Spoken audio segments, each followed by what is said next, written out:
In today's video, I'm going to teach you how to manage your company settings and payment options in QuickBooks. First, make sure you're on QuickBooks' official site. Log into your account using your credentials. If you don't have an account, you will need to create one and log in. Once logged in, direct your attention to the top right corner of the screen. You should see a gear icon or a button labeled Settings. Clicking this will open up various options. We're interested in configuring our company settings, so go ahead and click on the Company Settings link. Now that you're in the Company Settings section, you may find various tabs on the left-hand side, or in the center depending on QuickBooks layout updates. We are looking for the Payments tab.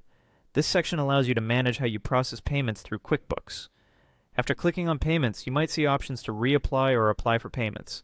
This step is crucial if you've set up payments before or if you're setting them up for the first time. Clicking here will guide you through a process to configure your preferences. The next screen will prompt you to enter about your business information. Fill in the required details accurately. It's vital for categorizing your payment processes properly. Once you've completed all necessary fields, click on Save and Continue to move forward. The subsequent step requires entering personal information about yourself. This often includes various personal identifiers and contact details. Again, accuracy is key. Once you've entered all the information carefully, press Save and Continue. After completing these preliminary setups, you'll be prompted to choose how to deposit funds into your account. Here's where you decide the best way for QuickBooks to handle the money coming in. Ensure you select the appropriate account. Otherwise, it may delay your funds' access. At this point, QuickBooks might present a summary for review.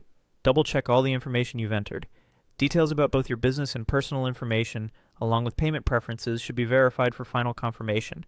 It ensures accuracy and helps avoid errors linked to incorrect financial entries.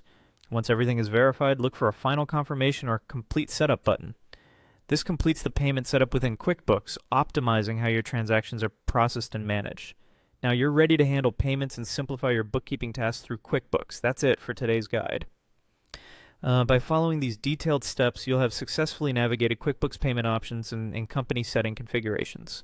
Repeat these steps whenever you need to update your settings. If you found this guide helpful, be sure to check out other tutorials that help you make the most of QuickBooks features. Thanks for joining me, and happy bookkeeping.